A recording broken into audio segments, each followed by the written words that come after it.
What is up? Let me turn the snare wires off so the audio doesn't have that extra buzz behind it. The question today is, do you need a double bass drum pedal, or do you need to be able to play a double bass drum pedal? As you can see, I am not currently using one. There's only one pedal over here, and that's for the hi-hat. I do have the double pedal option for this DW5000, but I always play a single pedal.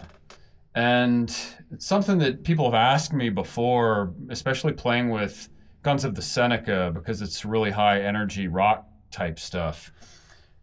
People have asked me, like, dude, why don't you play a double pedal with like how wild your drum parts are? You could like give it this extra enhancement. And I always thought the same thing. And it was something along the lines of, in response to that, why does it need to be any crazier? Why do I need to add this extra element to my drum set that if I have that tool in my toolkit, so to speak, I'm only going to feel like I need to use it all the time? And in fact, you have lots of pieces to your drum set for multiple reasons. One reason is to master playing lots of things so that you can integrate each piece into the music that you're playing in the most intelligent and aesthetically pleasing way possible. However, more isn't always more. Sometimes less is more. Just like having a limited stanza or rhyme scheme within which to write lyrics or write a poem can actually open up, unlock this extra layer of creativity working within those constraints that you never saw before when you had all these other structural options, right? And remember, the drums are the structure of the band. So not only are we providing structure with the basic rhythmic pieces, the drum, the snare drum, the bass drum, and our timekeepers right here, structure for our own playing, and being able to integrate all the other accessories, so to speak, in the most aesthetically pleasing way and intelligent way possible. But we're also providing structure for the band itself and whatever song we're playing. So it's very important that if we're going to play something, any piece to our drum set, or a fill here, or a type of off-rhythm tempo there, we need to make sure that we're not overdoing it, that thing has its place and that we're a master of it, that it's not ruling us and our decision-making ability simply because it's there, saying, like, this crash is, it's kind of glassy. It's an A custom, okay, for example.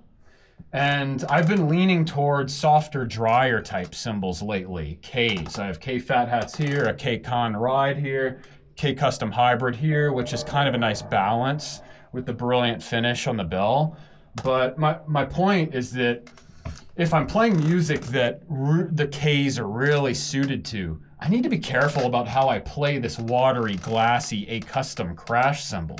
Not only is it a crash cymbal and that it should be used in the right place at the right time, but it's a crash cymbal with different qualities than the rest of the cymbals. And now I'm an advocate for Zildjian. Their alloy is so consistent. You can play cymbals from any line, pair them with cymbals from a totally different line, and they're generally going to work. So that's one of the reasons I love their alloy and love Zildjian cymbals. But these are the nuances that make all the difference that nobody notices, if that makes sense.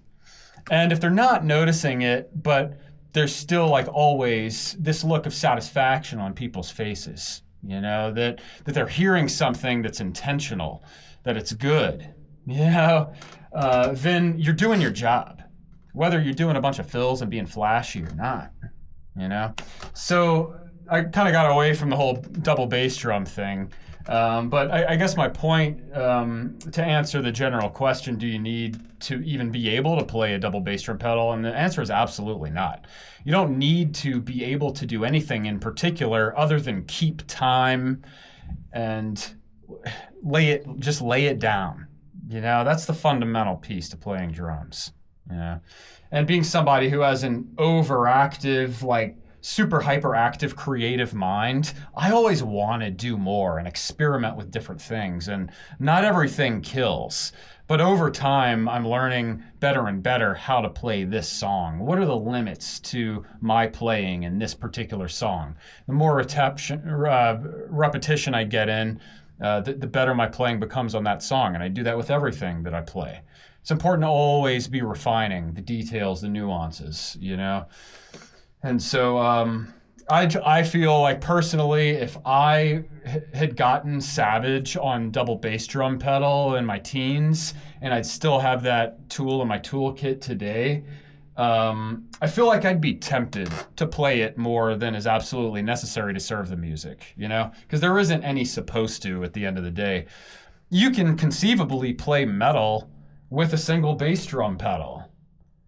It would sound different than the ways that drummers traditionally play metal, but you can do it. Some of my best jams of my life have been with metal guitarists, you know? The ones that can jam. You ever met a metal guitarist who can actually jam? Who you could like play off the cuff with? You know, because a lot of them have this like tight left brain thing where they just...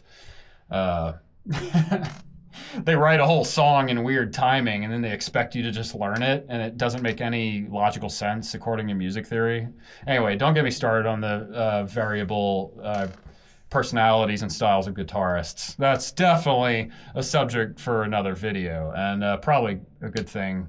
Stuff that you guys can look out for if you're looking to actually play in a band. You're going to run into all kinds of musicians with all kinds of musical backgrounds, so it's important to stay flexible, all right? Just like it is with whatever it is that you're working with, skill set wise, toolkit wise. How big is your toolbox?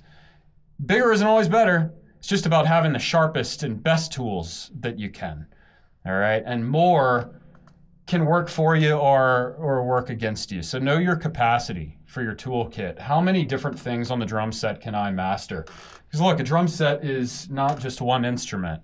It's a bunch of instruments making up one instrument. There are particular ways to play each one of them and integrate each one of them with the rest. So hope you enjoyed this video today. Hope it all made sense. See you guys in the next one. Cheers.